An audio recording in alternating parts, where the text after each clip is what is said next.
नमस्कार दोस्तों, बहुत बहुत स्वागत है आपका निक्कू चौधरी व्लॉग्स में। आज का रिएक्शन है, एक मिक्स रिएक्शन है क्योंकि ये बहुत सारे यूट्यूबर्स को लेकर है, किसी एक यूट्यूबर का ले नहीं है। आपको ये चीज़ ज़रूर ध्यान रखनी चाहिए जब भी आप किसी चीज़ को देख रहे हैं या कुछ समझ रहे हैं कुछ चीज़ को, तो उसके अंदर घुस के ज़रूर देखना चाहिए कि आखिर इसकी बुनियाद क्या है। अब आप देख रहे हैं यूट्यूब पर काफ़ी ऐसे यूट्यूबर आ चुके हैं जो कि काफ़ी फेमस तो हो रहे हैं, लेकिन उनकी जो बुनियाद है, जो उनकी जड़ रही है, किस तरीके से वो फेमस हुए हैं, वो चीज़ देखना बहुत ज़्यादा ज़रूरी है। एक व्लॉगर जो अधिकतर व्लॉगिंग के ज़रिए या फिर गानों के ज़रिए, कुछ भी ज़रिए हमेशा टाइमलाइन में बने रहने की कोशिश करता था अलग अलग तरीके से। आज उनकी एक कहानी उनकी शुरू हुई थी लड़ाई झगड़े से, और उसका अंत ये हुआ कि एक इंसान ने उनमें से अपनी जान गंवा दी। अब वो किसी भी तरीके से हो सकती है, हम कोई यहाँ पे जज नहीं है, वकील नहीं है कि भाई एकदम किसी उस पर पहुंच जाए कि ये हत्या है या फिर आत्महत्या है। लेकिन मेरा कुछ सवाल उन लोगों से है जो कि इस तरीके की वीडियोस बनाते हैं, इस तरीके के व्लॉगर्स को सपोर्ट करते हैं, वो व्लॉगर जो कि अश्लीलता वाली व्लॉगिंग करते हैं। ये सुनने में थोड़ा अजीब लगेगा। हाँ, मालती आज हमारे बीच में नहीं है, लेकिन आप सभी को जानते हैं कि किस तरीके से विष्णुग्रास द्वारा उनका यूज़ किया गया, या ये कहे कि मालती भी उस चीज़ में शामिल थी। आप समझ सकते हैं ना वो किस टाइप की वीडियो बनाती थी। हालांकि हम यहाँ पर मालती की कोई बात नहीं करेंगे क्योंकि वो दुनिया में नहीं है। हम करेंगे उन लोगों की बात जो अब करंटली यूट्यूब पर आए हैं, व्लॉगिंग करनी शुरू की है या फिर अश्लीलता फैलानी शुरू की है। मतलब यूट्यूब पर इतने गंदे गंदे यूट्यूबर्स आ गए हैं, यूट्यूबर तो क्या बोले यार, उनको बोले ही क्या, ऐसे ऐसे लोग आ गए हैं जो कि कुछ तो औरतें ऐसी हैं जो वल्गर वीडियोस बना रही है, जैसे कि भाई कभी साड़ी उठा के दिखाती हैं, कभी बच्चे को दूध पिलाती हुई दिखाती है, कभी कुछ, मतलब वो बेसिकली वो अपना सब कुछ खोल के दिखा देती हैं। किस लिए? सिर्फ कि लोग उनसे देखें। हालांकि आपको मैं बता दूं कि इस टाइप के चैनल ज़्यादा नहीं चलते और ये बैन हो जाता है काफ़ी जल्दी यूट्यूब से, या फिर इनका चैनल अगर ये मोनेटाइज भी हो गए तो ये डीमोनेटाइज होता है जाते हैं बहुत जल्दी। इसी टाइप के और भी बहुत सारे व्लॉगर्स आ गए, लेकिन सवाल ये उठता है कि वो लोग, वो आदमी जो अपनी औरतों की इस तरीके की वीडियो बना रहे हैं। बहुत सारे व्लॉगर ऐसे भी आए हैं जो कपल अपने आप को कहते हैं कि हम दोनों मियाँ बीवी हैं, अपनी पर्सनल बातें शेयर करते हैं, पर्सनल चीज़ें शेयर करते हैं, पर्सनल भी इतना ज़्यादा कि बेडरूम तक।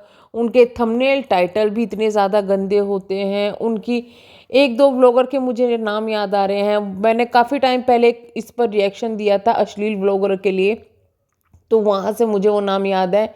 सोनी मोनी करके हैं एक, और एक मीना करके कुछ व्लॉगिंग हैं।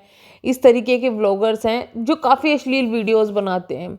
इस पर काफ़ी लोग सब आवाज़ उठाते हैं, ऐसा नहीं कि मैंने ही उठाया है। इस पर काफ़ी बड़े बड़े यूट्यूबर्स ने भी सवाल उठाए हैं कि भाई इस तरीके की व्लॉगिंग सही नहीं है, ये चीज़ गंदी है। क्योंकि यूट्यूब एक ऐसा प्लेटफॉर्म है जहाँ पर छोटे बड़े हर कोई देख रहा है। तो अगर आप किसी चीज़ को सिखा रहे हो तो एक अलग चीज़ है, लेकिन अगर आप अश्लीलता फैलाने के नज़रिए से ही उसको दिखा रहे हो तो वो एक अलग चीज़ बन जाती है।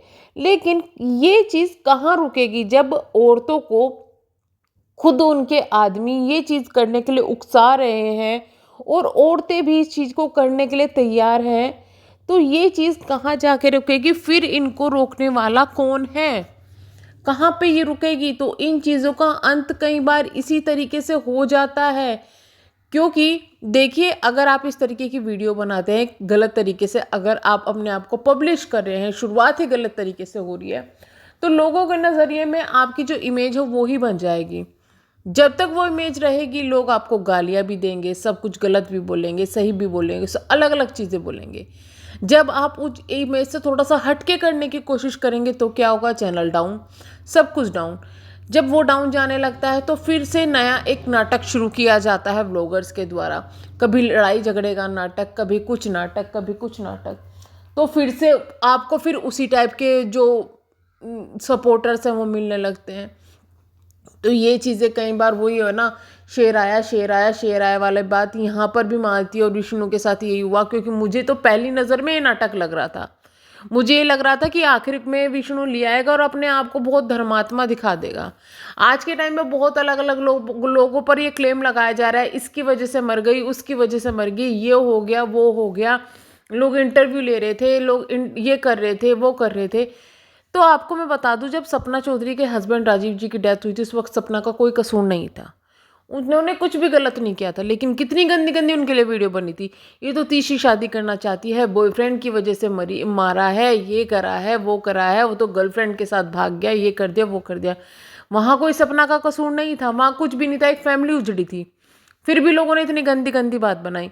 यहाँ पर मालती की इमेज पहले से ही डाउन थी, लोग उसको पहले से ही ज़्यादा पसंद नहीं करते थे। उसके बाद में जो उसकी घर की जो पर्सनल चीज़ें हैं बाहर लाई, ठीक है, लाने वाला कौन था? उसका अपना खुद का पति था। मीडिया वाले तो कुछ ज़बरदस्ती वहाँ पे लाने गए थे, जो आज के टाइम में सारा ठीकरा मीडिया वालों पे फोड़ा जा रहा है। अगर यही चीज़, यही मीडिया वाले इनके नाटक के समय में इनका इस तरीके से साथ देते, वीडियोस बनाते, तो इन लोगों को क्या लगता कि मीडिया वालों ने बहुत अच्छा सपोर्ट किया है, क्योंकि इनका चैनल ग्रो हो जाता। लेकिन जब इनकी ज़िंदगी की वो असलियत बनी और जब वही मीडिया वाले वहाँ पर पहुँचे, तो वही मीडिया वाले आज गलत हो गए। अगर आपको इंटरव्यू नहीं देने थे तो आपको कोई ज़बरदस्ती नहीं कर सकता उन चीज़ों के लिए, ज़बरदस्ती खींच नहीं सकता। हाँ, इतना ज़रूर है, लोग उस पर कंट्रोवर्सी क्रिएट कर देते हैं कि भाई हमें इंटरव्यू नहीं दिया, ये तो गलत है, यहाँ है, वो गलत है। हर एक ब्लॉगर के लिए बनते हैं। आप देखो सौरभ जोशी को इतने बड़े फैन फॉलोइंग है, लेकिन उनके लिए भी कितनी गंदी गंदी वीडियोज़ बनती है, नेगेटिव वीडियोज़ बनती है। अरमान मलिक के लिए कितनी गंदी गंदी वीडियोज़ बनी, कितनी गंदी लाइव की जा रही थी, लेकिन उस पर कोई असर पड़ा नहीं। अगर उस वक्त ही अरमान मलिक रुक जाता, वीडियोस बनाना छोड़ देता, तो क्या होता? वो लाइव करने वाले वो सब तो जीत जाते, लेकिन हारता कौन वहाँ पर? अरमान मलिक। तो इसी तरीके से, और उसके बाद में इतना टॉर्चर होने के बाद में अरमान मलिक की फैमिली में से कोई, या अरमान मलिक खुद को कुछ कर लेता, तो फिर उसके जिम्मेदार कौन होता? नहीं, वो लोग नहीं होते, उसके जिम्मेदार वो खुद हो जाते। उन लोगों पे क्या असर पड़ता? थोड़े दिन जेल में रहते, कुछ होता, फिर तो छुट के आ सकते थे ना। तो खुद को इतना स्ट्रोंग बनाओ, खुद को इतना मजबूत करो कि अगर आपके सामने कोई सिचुएशन इस तरीके की आ रही है तो आपको किस तरीके से निकला जाए। ना कि आप उठा के ब्लेम करना शुरू कर दो, हाय मेरे साथ में ये कर रहे हैं, वो कर रहे हैं।